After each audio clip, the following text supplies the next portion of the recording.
that they have a week of their own, and the big breweries be damned. We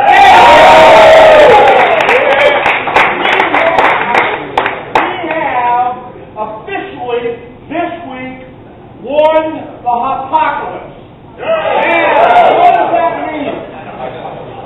I'm going to give you a little history lesson about beer that started 2 years ago and then ended this week. And that history of beer is the apocalypse.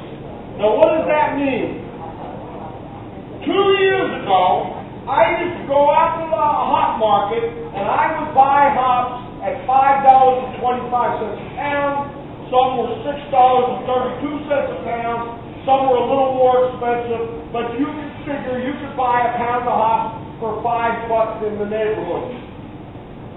Then three things happened. Number one was Budweiser. Before they were bought, that they were going to kill our industry. Their business plan is to buy regional breweries that get out of control. By out of control means they start selling too much. Buy them, destroy them, and so now you get more Bud drinks. They've been doing that for years. What they did was Rolling Rock. Rolling Rock in Latrobe, Pennsylvania was big. Newark Brewery was down 30% of capacity. They bought Rolling Rock and moved it to Newark. Rolling Rock's not the same as it used to be. Its sales are way down. I heard it's for sale again. They did it again. They killed the good beer. Well, now what they said was because sales with them have been flat for the last 5 years, they're in desperation.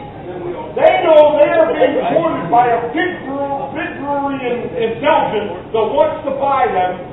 Their stockholders are starting to say, wait a minute, maybe we should look at selling because you guys haven't done anything for 5 years. And so Budweiser said, we're making our move. We haven't done anything for 5 years because the imports are up 10%, and those goddamn craft breweries are up 11 and 12%.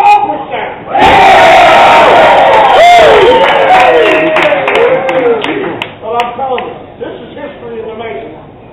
So what did they do? They said, here's what we're going to do. The hop farms that we own don't make the kinds of hops we need to do a craft beer look-like. So we're going to have Michelob come out with their line of craft brews, which we know is a joke, because isn't Michelob the same company that makes Ultra? And what did they decide to do? To go into the open market and start buying hops for the Michelob craft brew division, which drove the price of hops sky high because there's a new huge buyer in the marketplace. At the same time, Yakima Chief, one of the largest hop distributors in the Northwest, and Hop Union, the second largest hop distributor in the Northwest, merged. And what happened was, suddenly there was a fire in a warehouse, and 1/3 of the processed hops in the United States were destroyed in that fire. I think it was because they were trying to get rid of their old inventory. But, paranoia is my hobby. The third thing that was happening is all the farmers now who were growing hops and getting $5.95 a pound could suddenly start growing corn, and because of that stupid ethanol, they could sell it off and make ethanol, which is a huge, stupid lie anyway. So, from the time I was buying hops at $5.95 a pound, 2 months later, the same hop, $27.33. What? 500% increase in a month and a half. What happened? 400 little breweries had to go out of business because they couldn't support them. They couldn't keep in the pricing structure. Budweiser thought they were winning. Who came to the rescue? You did.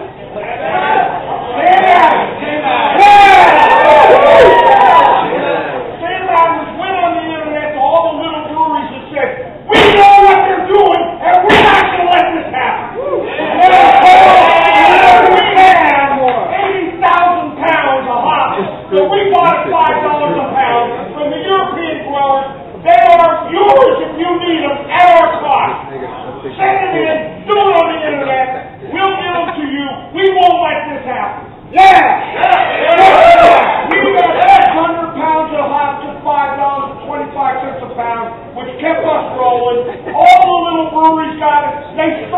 their hops. Budweiser lost that battle. They said, you know what we got to do?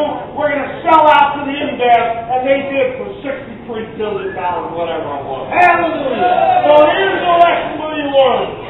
When you go out to your favorite bars, and you go out to your favorite liquor stores, and they don't have Fricadel, you're allowed to buy Sam Adams. And if you happen to see a Sam Adams salesman somewhere, you tell them, you know what, Sam Cook? You are first class because you saved the industry. You beat Budweiser. You and your crowd, your foot soldiers of craft beer have defeated the giant. Yeah! But the war is not over. The war is not over because we live in New Jersey, which makes some of the finest beers ever made on the planet Earth, especially right here, your little brewery, Cricket Hill. And for all of you who are new tonight and are not members of the rebellion, that sad time is over. We are recruiting you as foot soldiers. Debbie, where are they?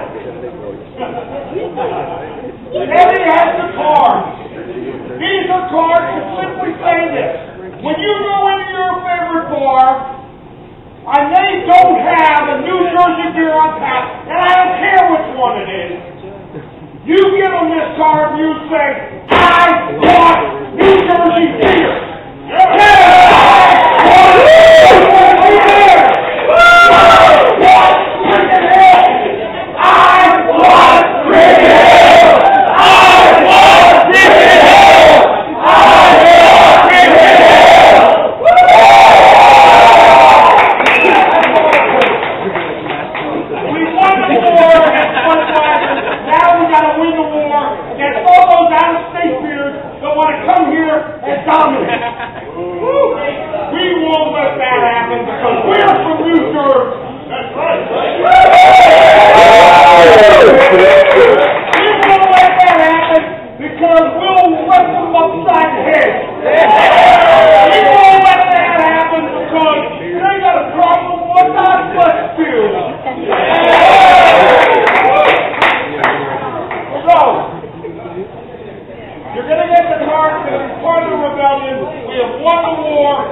God bless you, the 30 beer makers who appreciate good beer.